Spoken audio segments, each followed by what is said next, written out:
attended council hearings in person. You've tuned in to our televised proceedings on Channel 13. Now, you have the chance to listen to us on the radio as we demystify the work of the people who do it. This is not a council hearing. This is Hearing the Council with your host, Josh Gibson.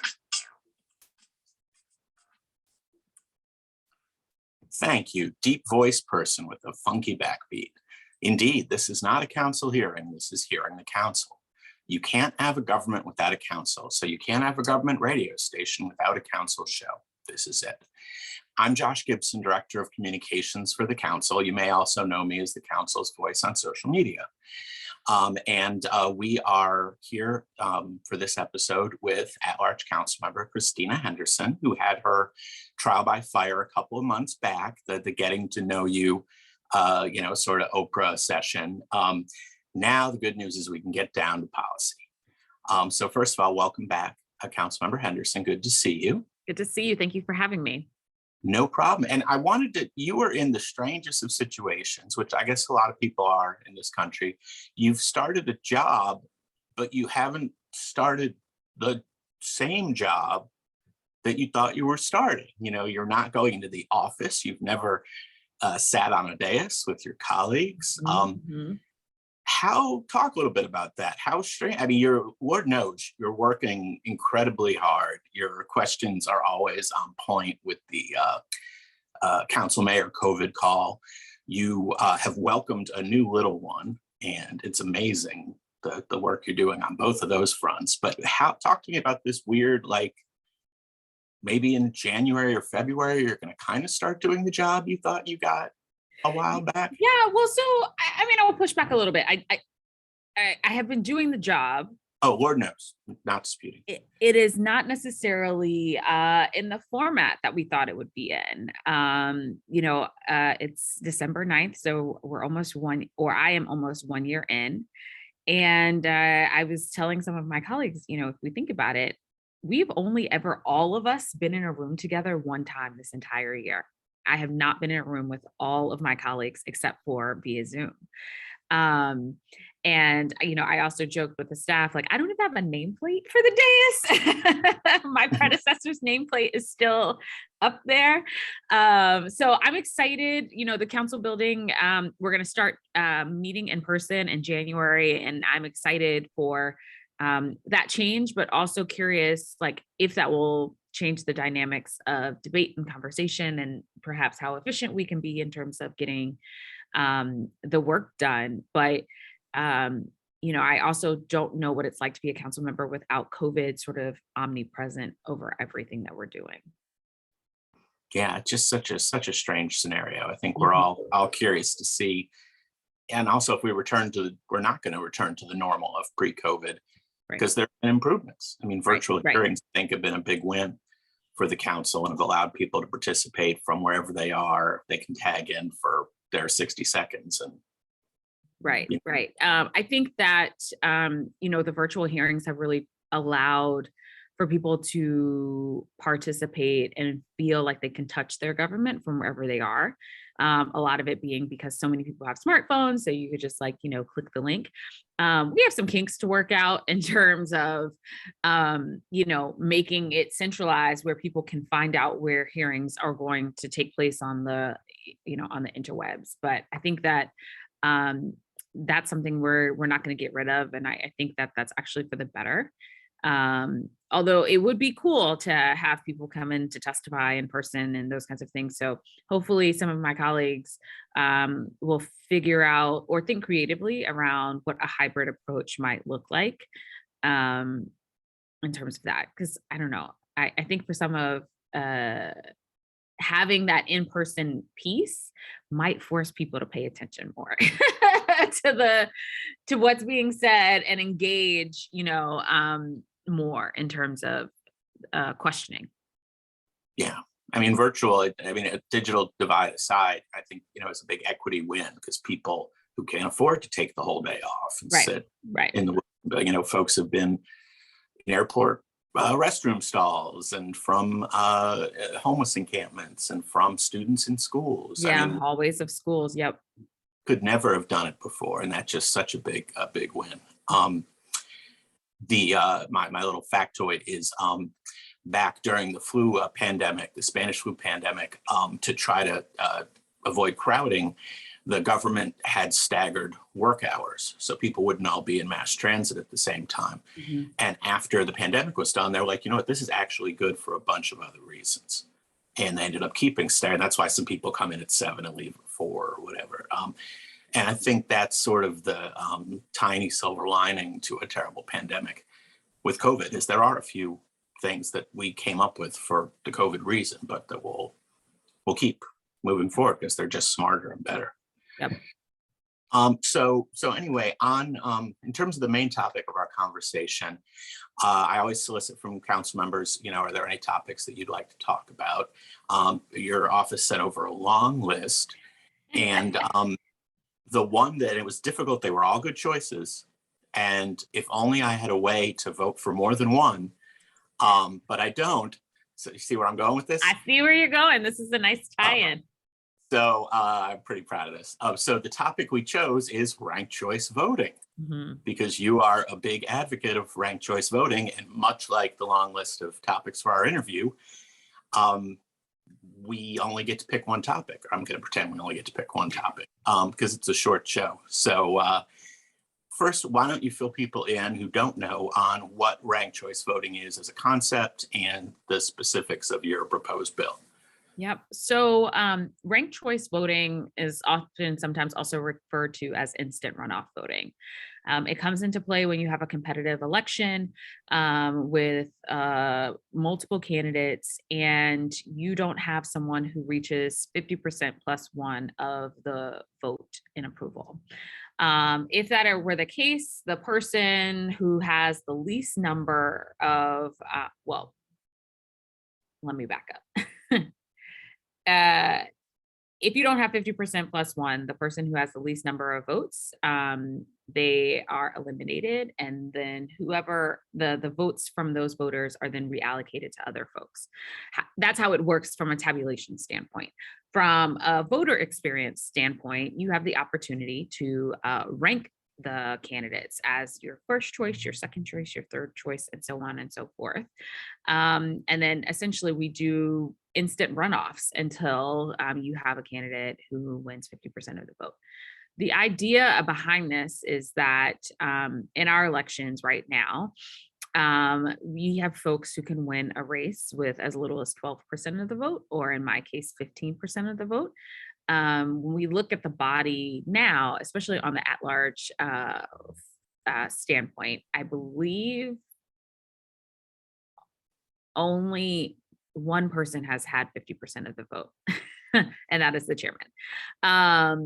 Everyone else has been elected with under 50%. And I feel like that isn't necessarily representative of the full voice and spectrum of voters, and that if our elections are going to be competitive going forward, we should perhaps ask ourselves whether or not we should rethink how we select our candidates. And to be fair or unfair to the chairman, in his first at-large race, he had a number similar to yours. So, so there's that.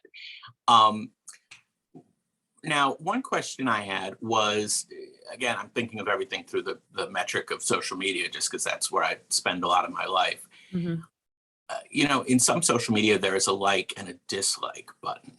And YouTube was flirting with getting rid of dislikes, and now they're sort of back. But what would you say to people that say this is less a chance to rank people you want to vote for, but really a chance to ding the people you want to vote against? Is there an element of that, or is it really just if there's sort of a couple candidates that you're really excited about and you really want to be able to do that number 2 vote? Yeah, no, I think it's the latter. One of the things that we have found in jurisdictions that have done ranked choice voting is that it has actually changed the tenor and tone of the campaign going forward. So there's actually less negative campaigning because a candidate, you're not just trying to get your first choice voters, you are also trying to get the support of people who You may not be their first, but you might be their second choice.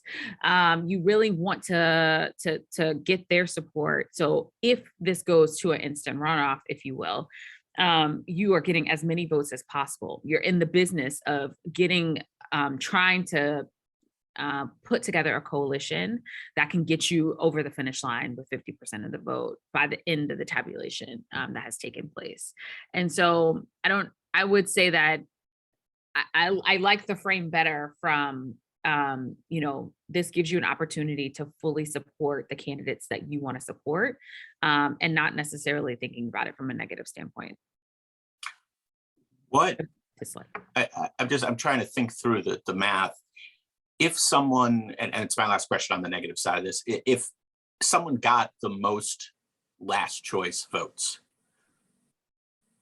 that really is never going to be captured, because it really is just how many, unless they got the fewest top votes, they're not going to drop off the algorithm until fairly late in the count. I'm trying to think about it in the way that you described, but yes. I mean, if you got the most last choice picks, you would be last and you would be eliminated.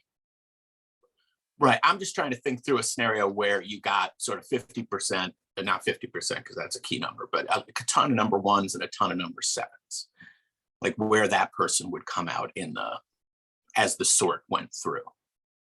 Oh, I think that's hard to sort of predict. If you got a ton of number ones and a ton of at the end, yeah, I think that one is kind of hard to predict what would happen there. Do you think there'll be a lot of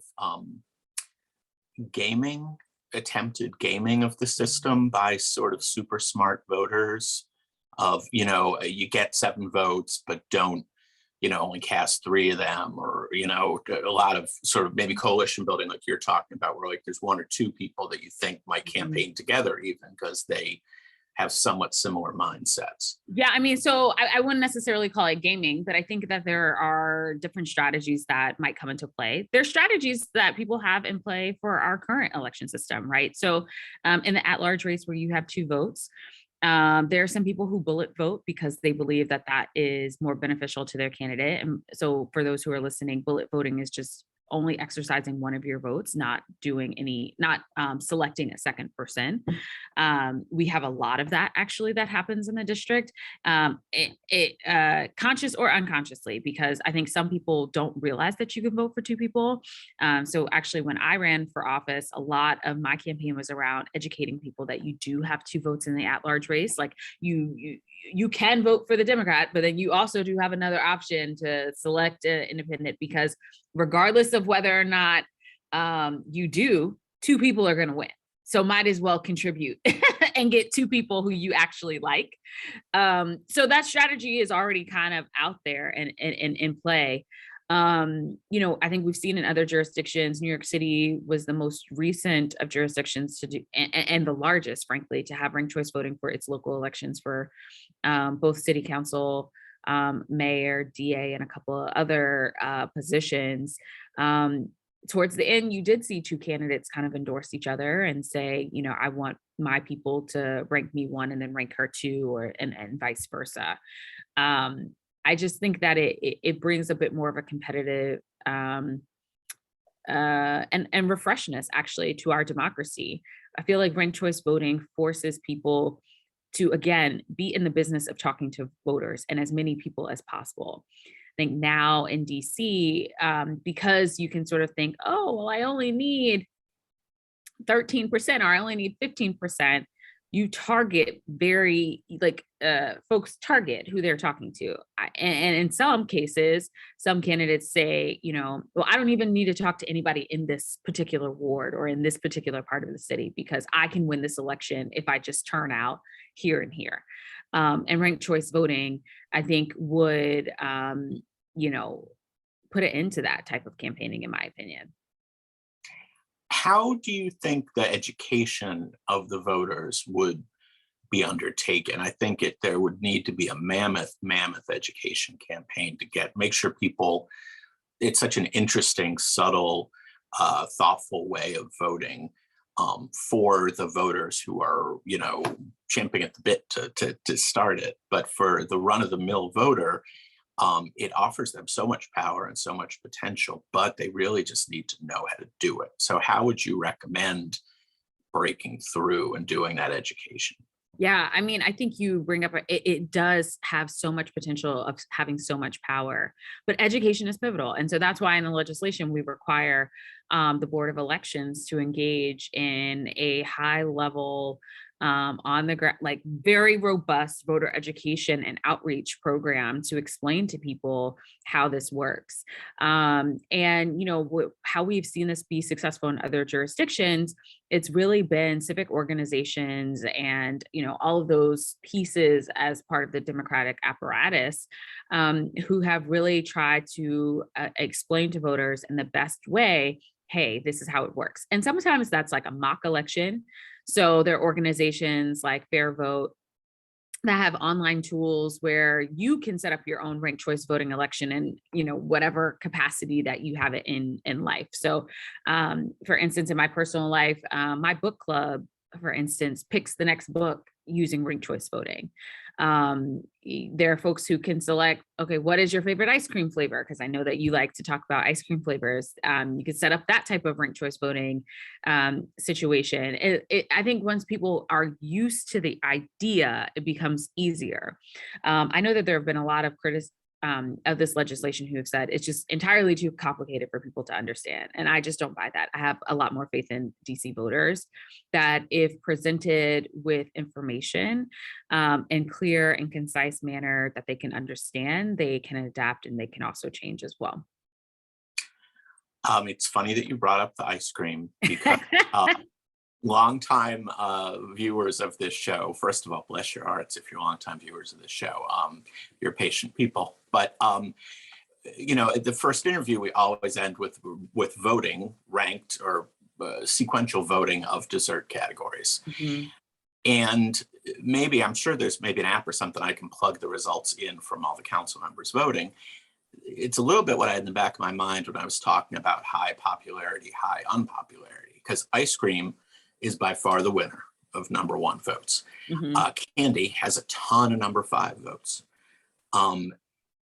And I'm just kind of thinking through how, that was what I was sort of thinking through when I asked the earlier question. I am just curious that, but it's tabulated in rounds though. So we add up first choices. Right. Before you get to fifth choices. Right, but each person still needs to vote. It doesn't need to, but has the opportunity to vote every candidate with a ranking. And then it just, as they're analyzed, you might never pull from the later rankings.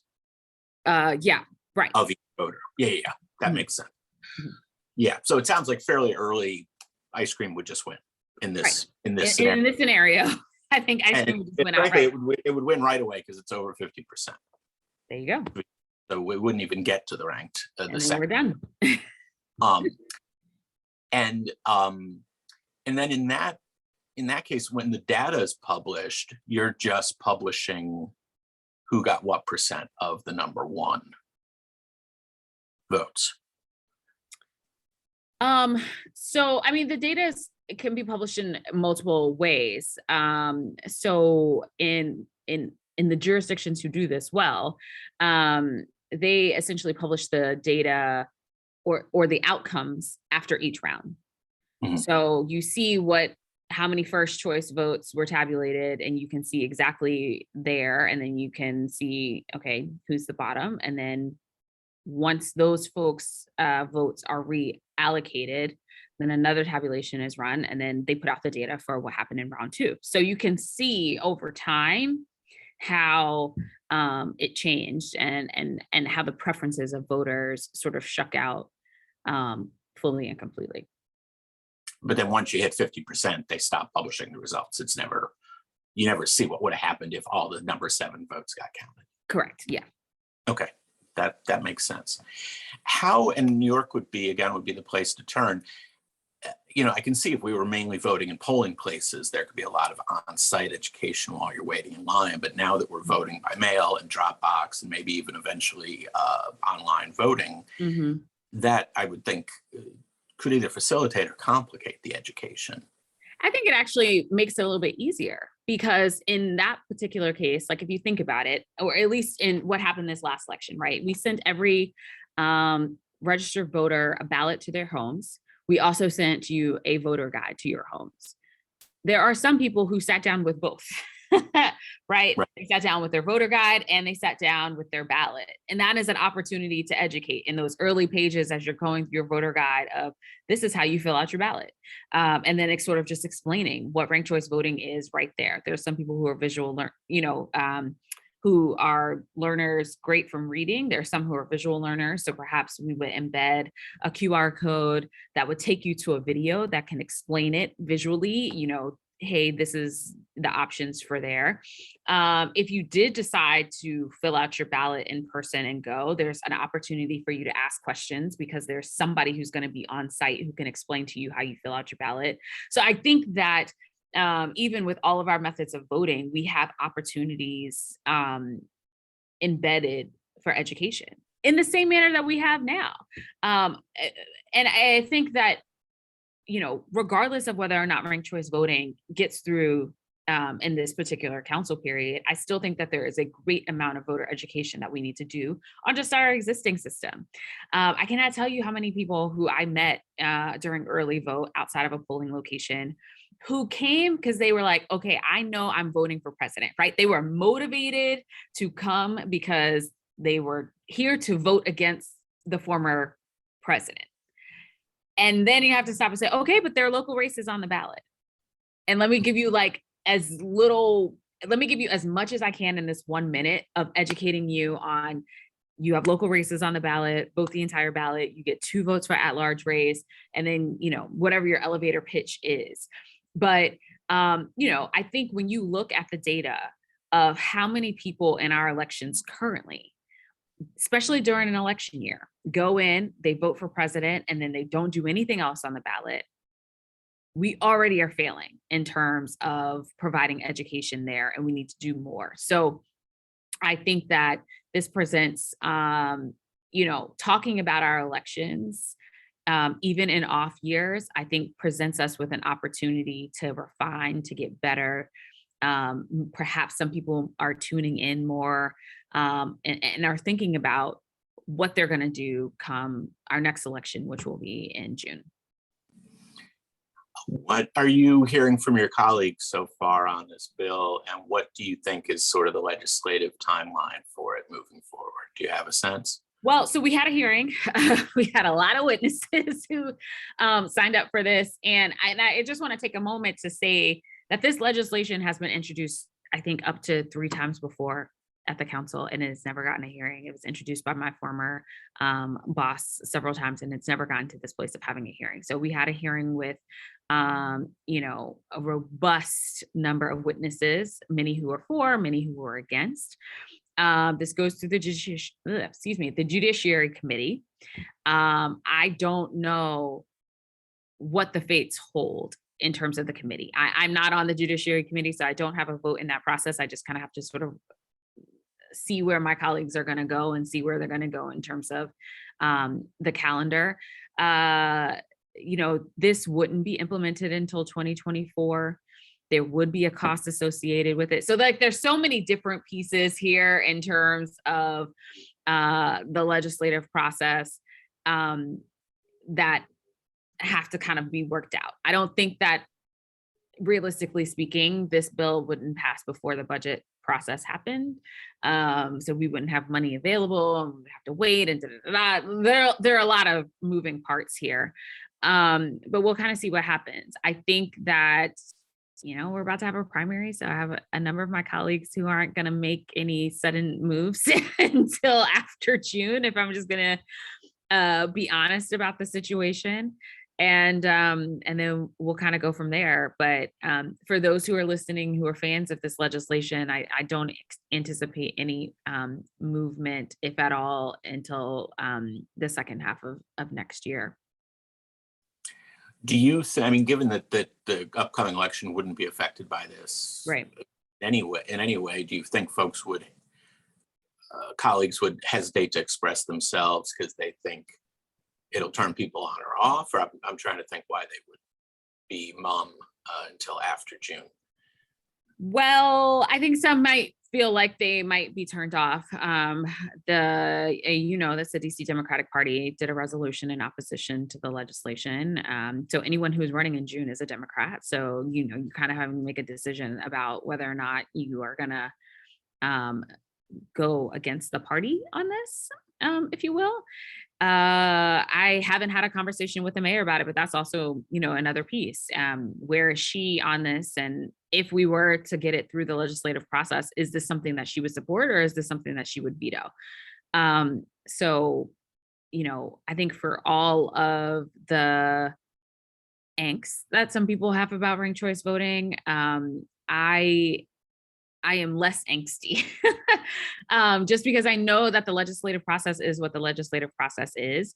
But I also know too, from past experience, having worked at the council, is that just because you don't get something done in that first year or in that first council period doesn't mean that the idea is dead. It just means that you have to do more work to get people to come around.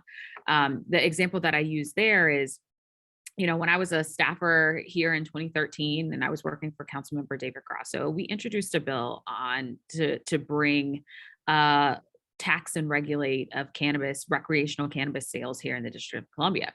He was the only person who was on that bill. No other council member signed on in support of that legislation. Now, fast forward to where we are now, right? Only 8 years or so later, the mayor is in favor of it. Almost every council member signed on to legislation on the bill to bring tax and regulate.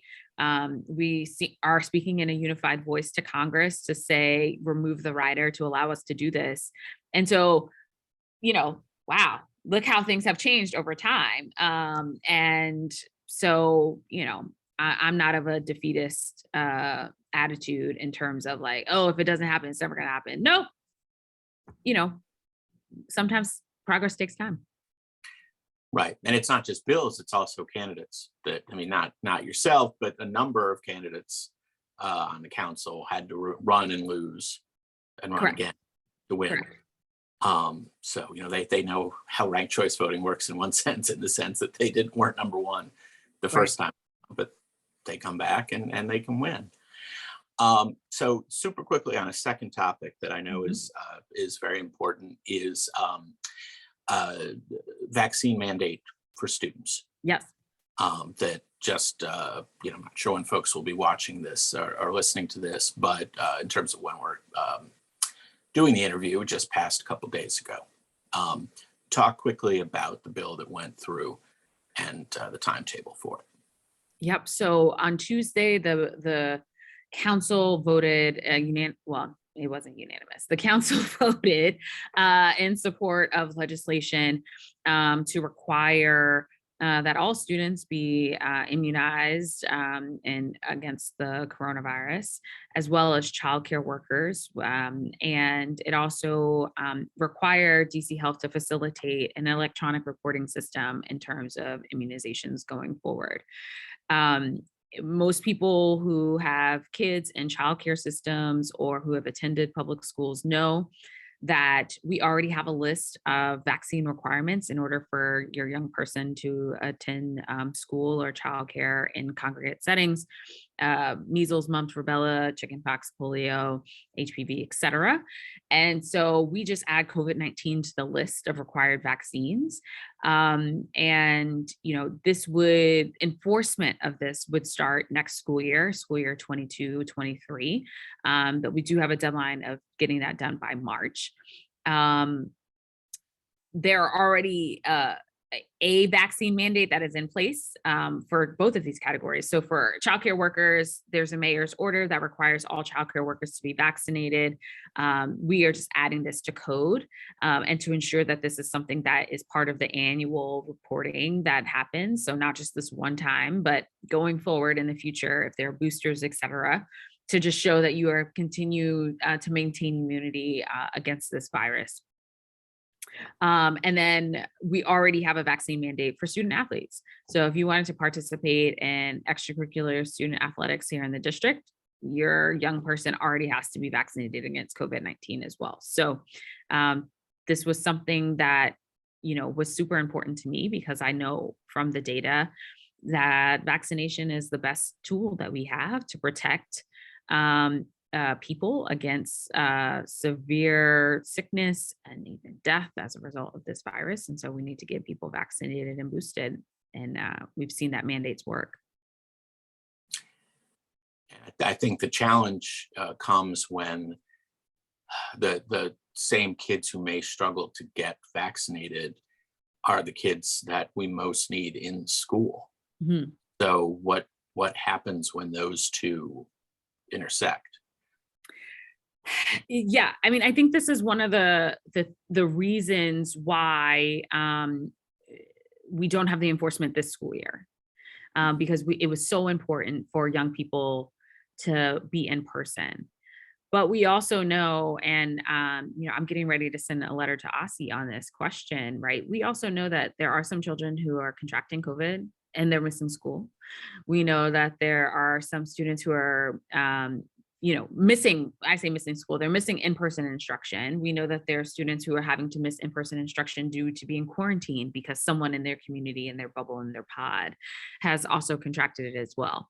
And so if vaccination can bring those numbers down of you missing days of school, I think we need to push that as much as we can to get those folks vaccinated. If we, as with any of our normal immunizations as well, it's not an immediate turnoff. So, and by that I mean, if you are not currently up to date on your childhood immunization, the routine childhood immunizations, there's no school in the district who is immediately saying no.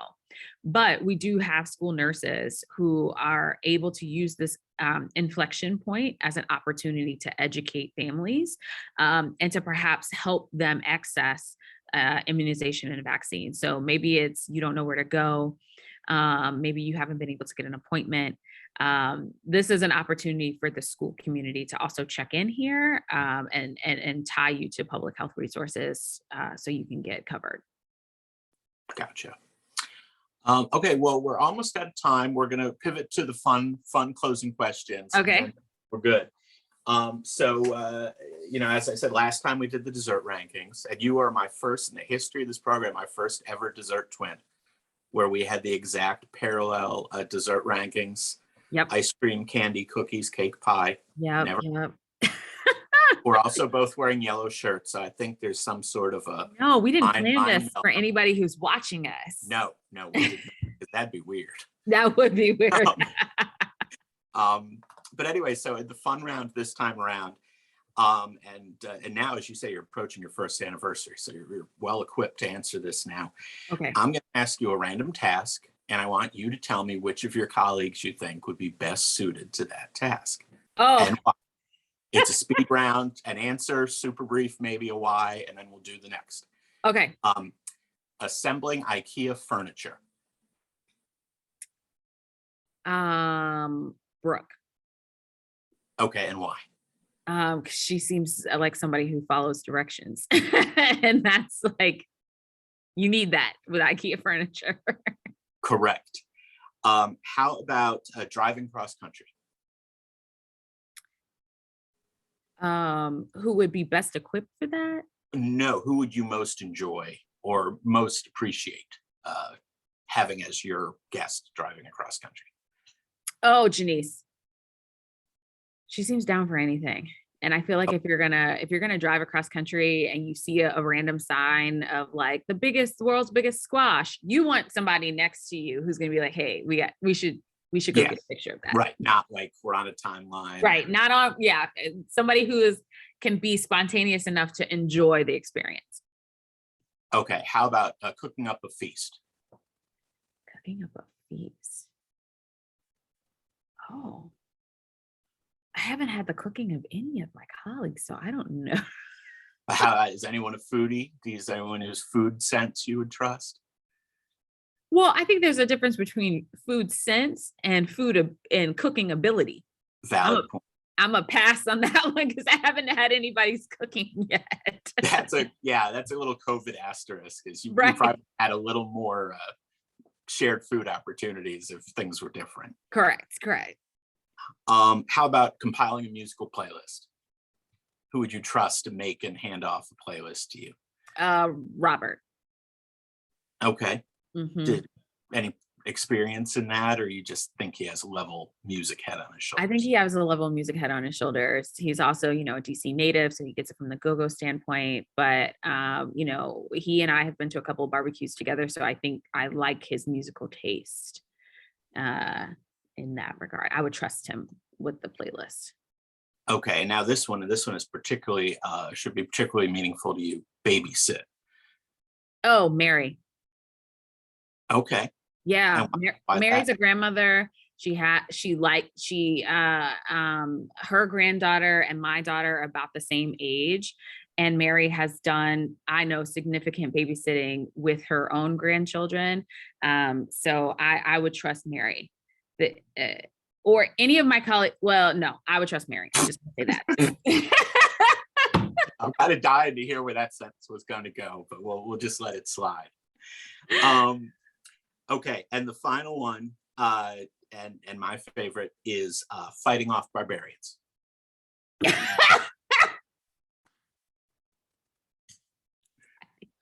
Barbarians.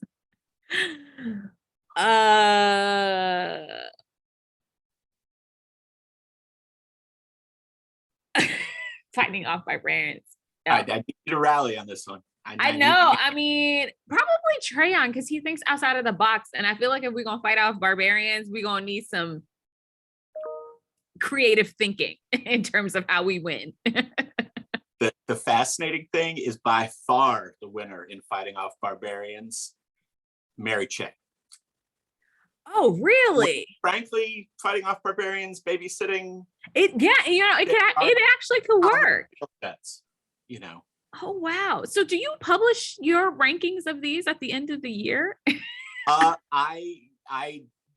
don't know. I mean, again, ranked choice voting maybe could help. It could be helpful. I'm just curious. Percent of the vote. So, wow. But yeah, I do have a spreadsheet. I've published the dessert spreadsheet. I don't think I've ever published this spreadsheet, but it is pretty funny. And most interesting is hearing people's thought process about, like, oh, hell no, I'm not going to let them do a musical playlist because I heard them listening to blah, blah, blah. And no. There are some of my colleagues who our musical tastes do not align, and I already know that. Like, I would never pick Alyssa to do a musical playlist. And she, I think, was actually the one who dinged David Grasso because he had a Grateful Dead sticker or something on his car or something like that. I don't quite remember. It's been a while. Oh, see, if David were my colleague, I would actually. I mean, I've seen his record collection. Like, he has really good taste in music and jazz and those kinds of things as well. And honestly, if I had the opportunity to pick myself, I would just pick myself. But like, I couldn't in that particular question, given the frame. But I think Robert would work out. I hope he doesn't disappoint. Yeah. Well, we shall see. We shall see. Well, thank you once again for humoring me by doing the show in the first place and by doing the goofy questions in particular. Thanks, Josh. So, thanks. So sorry, folks, we're out of time. See you next time. Please subscribe to our podcast wherever you listen to podcasts. And thanks for joining us. We're on DC Radio at 96.3 FM HD4 or dcradio.gov. I'm Josh Gibson. This is not a council hearing. This is Hearing the Council. Thanks, everybody. Thanks, Councilmember. Take care. You too. See you in person eventually. I know. Bye.